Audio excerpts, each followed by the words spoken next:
오늘 우리 교회에 혹시 이제 새로 나오신 분이 처음 나오신 분이 있는데 오늘 이제 아침 오전 예배부터 해가지고 오후 찬양 예배까지 쭉 이제 있는다라고 생각했을 때에 가장 힘들고 불편한 시간이 언제일까? 여러분 혹시 생각해 보셨습니까? 제가 한번 물어봤습니다. 저희 교회에 오셔가지고 어느 시간대가 가장 머물기가 힘들고 어려웠었는가 이렇게 여쭤봤습니다. 언제가 제일 힘들고 불편하실 것 같습니까? 네? 식사할 때? 식사 후에? 정확하시네. 새로 오셨어요? 제가 물어봤더니 식사를 다 마치고 소그룹이 시작되기 전 그 시간이 가장 불편하고 또 어디에 있어야 될지 잘 모르고 어려웠다라고 그렇게 제가 들었습니다. 저도 생각해 보지 못했던 것인데 사실 식사할 때야 같이 식사하면서 이렇게 이야기할 수 있는데 식사 끝나고 나면 이제 서로 반가웠던 사람들 인사하고 또 정리도 하고 또 소그룹이 아직 시작되지 않는 상황에서 어수선하고 그 가운데 새로 나오신 분은 혼자 계셔야 돼. 누구도 말을 건네지 않고 또 혼자 계셔야 되는 그런 상황이 됩니다. 오래 교회를 익숙하게 다녔던 사람들은 사실 모든 시간들이 다 익숙하고 다 좋아요. 그렇지만 새로 나오신 분들은 처음 나오신 분들은 그 시간이 참 힘들고 고통스러운 시간이 되는 것이죠. 우리가 그런 사람들의 그 아픔을 함께 공유하고 또 그 시간을 함께 해주고 그렇다면 그분들도 우리 교회 가운데 공동체 안에 정착하고 함께 할 수 있지 않을까 그렇게 한번 생각해 보게 됩니다. 또 그런 은혜가 우리 교회 가운데 있기를 예수님 이름으로 축원합니다.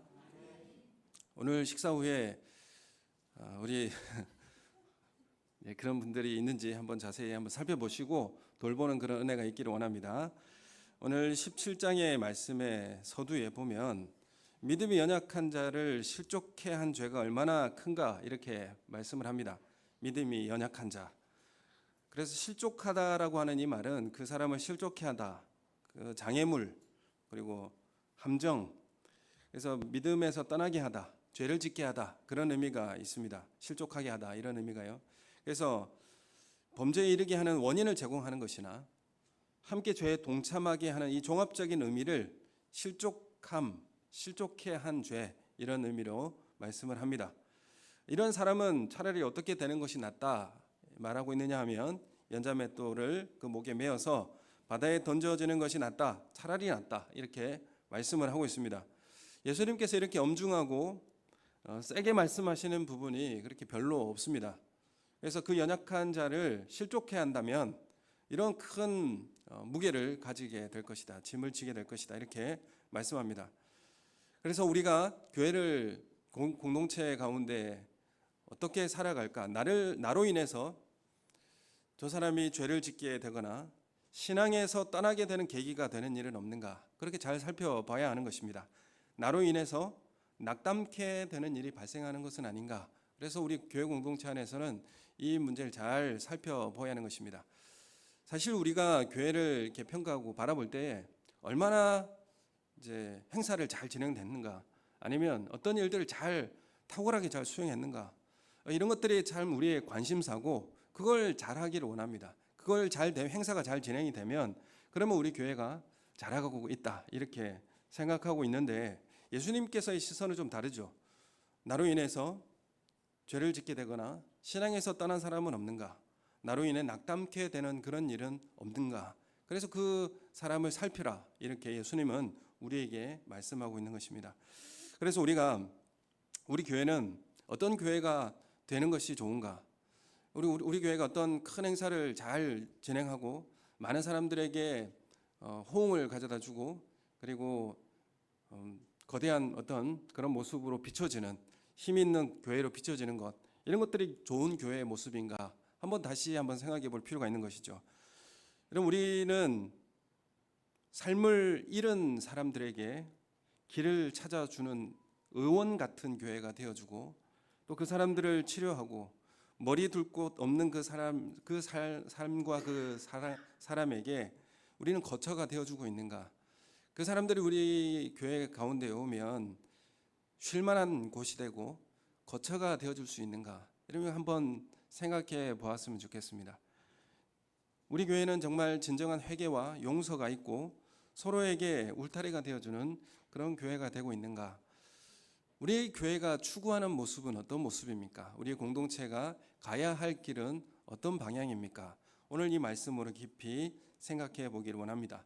오늘 말씀은 제자들이 예수님께 우리에게 믿음을 더하여 주십시오. 믿음을 더 주십시오. 이렇게 부탁을 합니다. 왜 이 부탁을 하고 있는가 하면 4절에 보면 만일 하루에 7번이라도 내게 죄를 짓고 7번 내게 돌아와 내게 회개하노라 하거든 너는 용서하라. 이렇게 하신 말씀입니다. 아니 나에게 7번이나 이렇게 나에게 못된 짓을 했는데 어떻게 7번 다 회개를 합니까? 주님, 우린 그렇게 못할 것 같습니다. 믿음을 좀 더 주십시오. 이렇게 부탁하는 것입니다. 제자들이 자신들에게 믿음이 있음을 전제하고 믿음이 부족하니까 믿음을 좀 더 주시면 내가 이런 일을 할 수 있을 것 같습니다. 그래서 그 연약한 자들을 실족해 하는 그런 일들 아니면 용서한 7번이라도 용서하는 그 일들 우리에게 믿음이 좀 더 더해지면 우리가 그 일을 할 수 있을 것 같습니다. 이렇게 요청하는 것이죠. 제자들이라고 하니까 사실 초신자들이 아닙니다. 교회에서 오랫동안 신앙생활을 했던 그런 오랜 신앙생활을 했던 사람들이 하는 이야기인 것이죠. 그리고 이 이야기는 누구에게 한 것입니까? 오랫동안 신앙생활을 한 사람들에게, 제자라고 생각하는 그 사람들에게 지금 이 예수님이 이 말씀을 하고 계시는 것입니다. 그래서 믿음을 더해주고 빼거나 이런 생각을 가지고 제자들이 가지고 있던 거죠. 작은 믿음에 믿음을 좀 더해주면 이 믿음을 할 수 있겠다 이런 생각을 가지고 있었습니다. 나에게 범죄한 형제, 내게 경제적 손해를 끼친 사람, 내 자존심을 상하게 만든 그 사람에게 온전하게 용서하지 못하는 이유는 어떤 이유라는 것입니까? 믿음이 좀 부족하니까 이걸 좀 못할 것 같습니다. 좀 믿음을 좀 더해 주십시오. 이렇게 말하는 것이죠. 현재 소유한 믿음보다 양적으로 더 많은 믿음을 소유하게 되면 예수님 말씀을 실천할 수 있을 것 같습니다. 그러니까 내가 믿음이 아직 작아서 이 일을 제가 못하겠습니다. 이런 의미이죠. 못하겠습니다. 이 말입니다. 그래서 우리도 가끔 이런 말을 하죠. 우리가 연약해서 아니면 우리 부족해서 우리 잘 못할 것 같습니다. 이런 이야기 합니다. 인간이다 보니까 이런 말도 또 똑같은 그런 의미 가운데 담겨져 있습니다. 우리가 거대한 믿음을 가지면 우리 부족한 부분을 좀 더 채우게 되면 할 수 있을 것 같다. 그러니 나에게 더 큰 믿음을 주십시오. 이렇게 말하고 있습니다. 그런데 예수님은 사실 우리에게 어떤 믿음을 요구하실까요? 예수님은 대단하고 거대한 믿음을 우리에게 요구하지 않습니다. 제자들이 요구하는 믿음은 뭐였습니까? 불같은 열광적인 믿음입니다. 제자들이 원하는 믿음은 뭐였습니까? 손만 대면 질병들이 낫고 회복되어지고 그리고 신유의 믿음 이런 것들을 원하고 있었습니다. 누구나 부러워할 만한 멋진 믿음을 달라고 지금 제자들은 요구하고 있는 것입니다. 그러나 예수님은 그런 거대한 믿음이 아니라 어떤 믿음을 말씀하고 계십니까? 우리 6절 말씀 같이 읽겠습니다. 시작.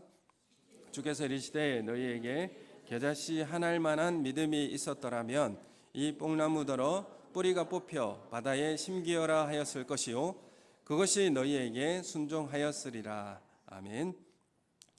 예수님 우리에게 요구하시는 믿음은 거대한 믿음이 아니라 어떤 믿음입니까? 겨자씨 믿음을 우리에게 말씀하고 계십니다.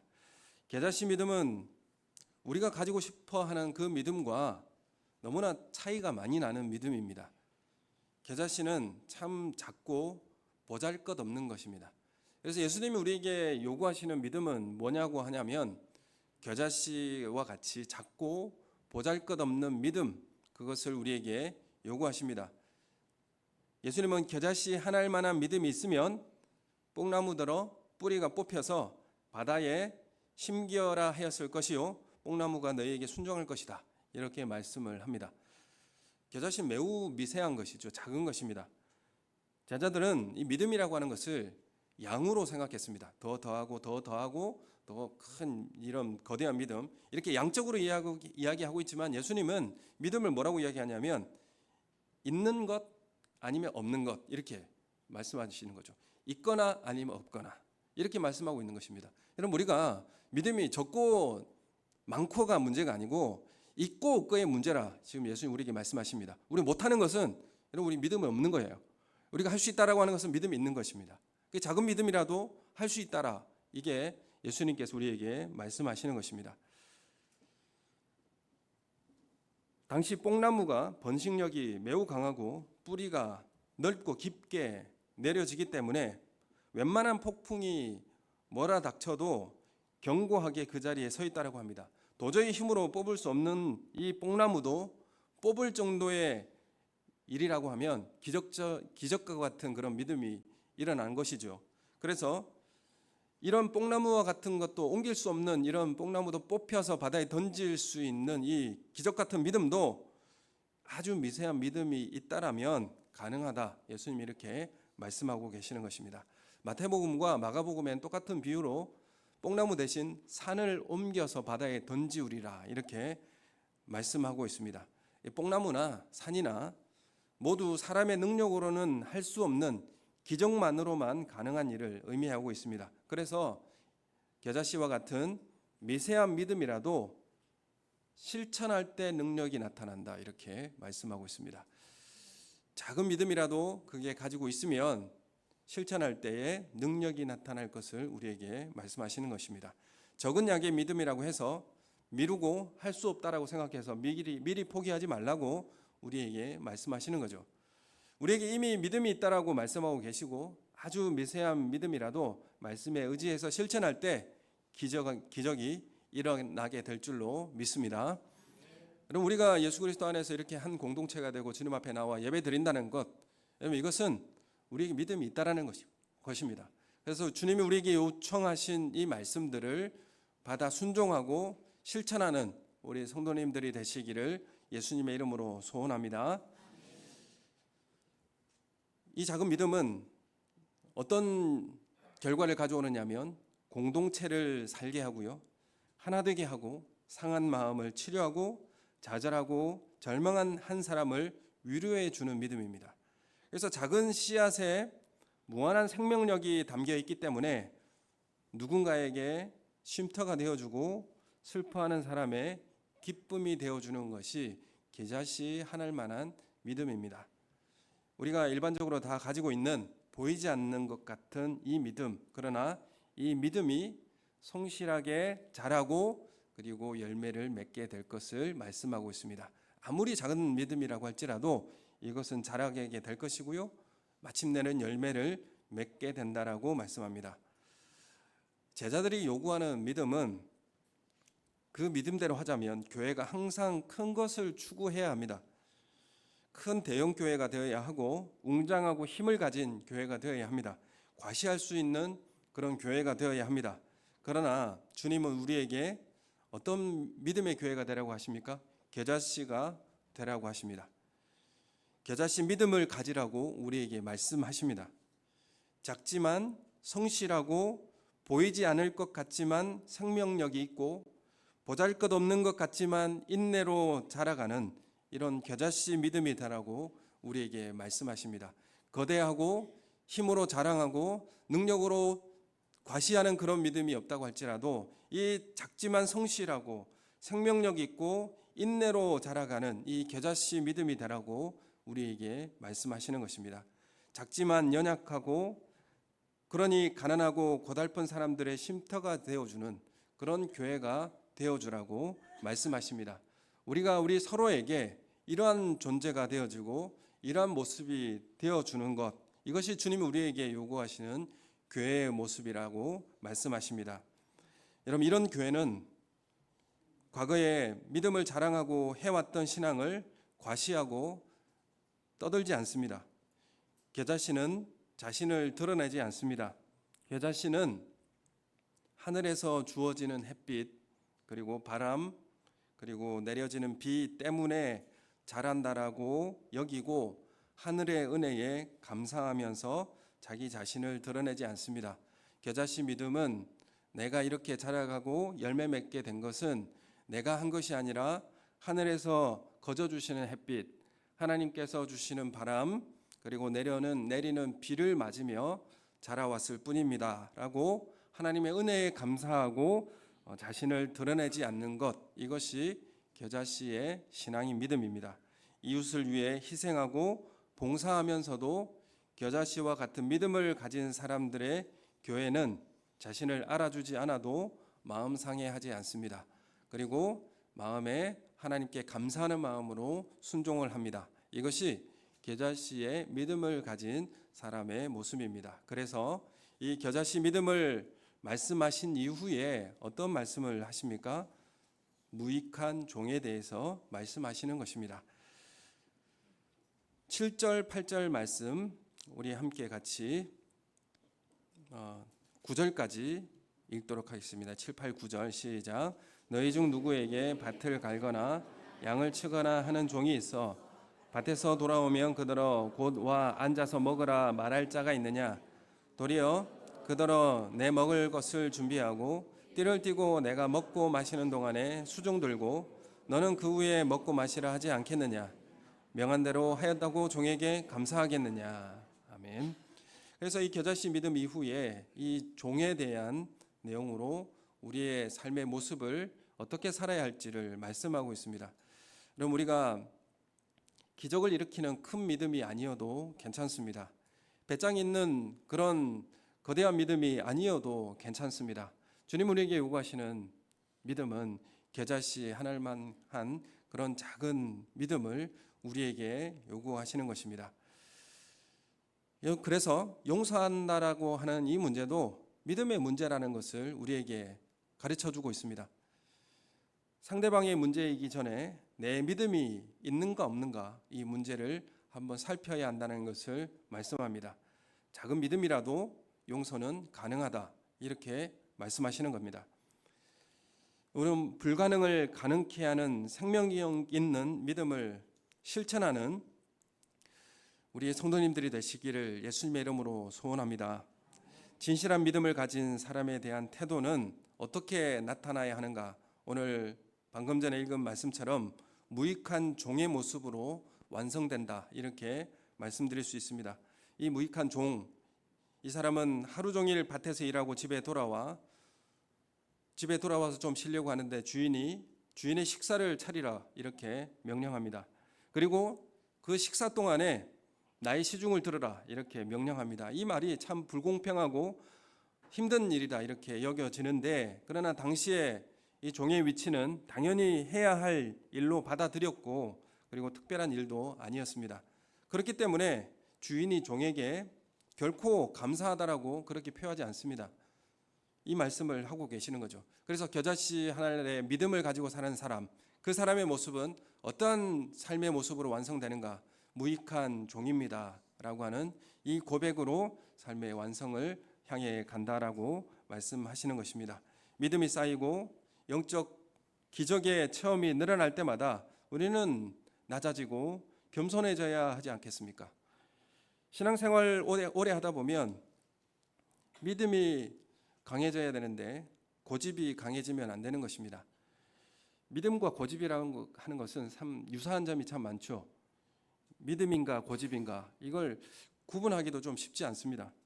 이것을 어떻게 유사한 점이 무엇인가? 믿음과 고집의 유사한 점은 첫 번째로 절대 포기하지 않는다. 두 번째, 어떤 상황 속에서도 물러서지 않는다. 세 번째, 엄청난 자기 확신을 가지고 있다. 이게 이 진정한 믿음인가 아니면 고집인가? 여러분 어떻게 판단하고 구별하십니까? 교회에서 분쟁이 일어나면 대립되는 두 진영 모두 다 믿음이 많다라고 하는 사람들이 싸우죠. 근데 믿음이 적다라고 하는 사람들은 거기에 끼지도 못합니다. 그러니까 믿음이 강하다고 하는 사람들이 싸우는 거죠. 이게 고집인가 믿음인가?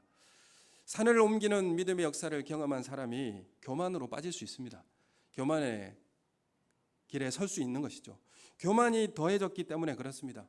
그것이 자신의 경력이 되고 실력이 되어서 그게 결국 고집이 되는 것입니다. 그래서 우리가 겨자씨 안 할 만한 믿음의 삶을 살아간 그 모습은 결국 무익한 종입니다. 저는 주님 앞에 무익한 종입니다. 이 고백을 하는 것입니다. 그래서 우리가 하여야 할 일을 한 것뿐입니다라고 말하는 것입니다. 여기서 이 무익한 종이라고 할 때에 무익한이라고 하는 뜻은 쓸모없고 가치 없는 그런 종입니다. 그런 고백입니다. 그래서 종은 그 주인의 명령에 따라서 행했지만은 당연히 할 일을 한 것이기 때문에 공로가 없는 것입니다. 그럼 우리가 한 주 동안 열심히 여러분 한 주 동안 사업에서 직장에서 가정에서 힘있게 열심히 수고하며 일하지 않았습니까? 근데 교회에 와서 이제 좀 쉬고 또 인정받고 그리고 즐거워야 되지 않겠습니까? 근데 교회까지 와서 또 일하라고 하고 순종하라고 하고 힘들게 또 사역하라고 하고 그렇습니다. 여러분 참된 믿음은 겸손과 봉사와 철저한 헌신을 요구하는 것입니다. 우리가 힘들게 밭에서 일하다가 집에 들어왔는데 주인은 또다시 밥 차리라고 합니다. 그리고 식사 시간에 수종 들라고 합니다. 여러분 그러함에도 주인은 종에게 감사하다라고 말하지 않습니다. 그러나 종은 무익한 종입니다. 제가 하여야 할 일을 할 뿐입니다. 이 고백을 하는 것이죠. 여러분 우리가 성도들과 함께 공동체 안에서 우리 어떤 모습으로 서 있습니까? 그리고 그 연약한 사람, 가난한 사람, 그리고 기댈 곳이 없는 그 사람을 우리가 기댈 곳이 있게 하고 또 쉼이 있게 만들어주고 그러한 공동체의 모습을 우리가 가지고 있습니까? 섬길 수 있다라는 것, 이 자체가 우리에게 보상이 될 줄로 믿습니다. 봉사한다라는 그 자체가 우리에게 상급이 되는 것입니다. 우리가 섬길 수 있고 봉사할 수 있다라는 것, 그것이 우리에게 상급이 되고 보상이 되어지는 우리 성도님들이 되시기를 예수님의 이름으로 축원합니다. 아무리 위대한 일을 했다고 할지라도 우리가 한 것이 아니라 우리 안에 예수 그리스도께서 하신 것입니다. 이 고백이 믿음이 더해진 삶의 모습의 태도입니다. 우리가 그러한 신앙의 삶을 살아가기를 예수님의 이름으로 축원합니다. 우리 고린도전서 10장 32절에서 33절 말씀 우리 함께 같이 읽겠습니다. 시작. 유대인에게나 헬라인에게나 하나님의 교회나 거치는 자가 되지 말고 나와 같이 모든 일에 모든 사람을 기쁘게 하여 자신의 유익을 구하지 아니하고 많은 사람의 유익을 구하여 그들로 구원을 받게 하라. 아멘. 여기에 보면 누구에게나 교회나 거치는 자가 되지 말라 이렇게 말씀합니다. 거치는 자가 뭡니까? 걸림돌이죠. 걸림돌 되지 말라 이렇게 말씀하고 있고 그래야 해서 모든 일에 모든 사람을 기쁘게 하여 자신의 유익을 구하지 말고 모든 사람 많은 사람의 유익을 구하여 그들이 구원을 얻게 하라. 이게 우리가 가야 할 길이라는 것을 말씀하고 있습니다. 상대방의 유익을 위해서 살라 이렇게 말씀하는 것입니다. 고린도전서 8장 12절 말씀 우리 함께 같이 읽겠습니다. 시작. 이같이 너희가 형제에게 죄를 지어 그 약한 양심을 상하게 하는 것이 곧 그리스도에게 죄를 짓는 것이니라. 아멘. 우리가 형제에게 그 약한 양심을 상하게 하는 것, 실족하게 하는 것, 그것이 바로 예수 그리스도에게 죄를 짓는 것이다. 이렇게 말씀하고 있습니다.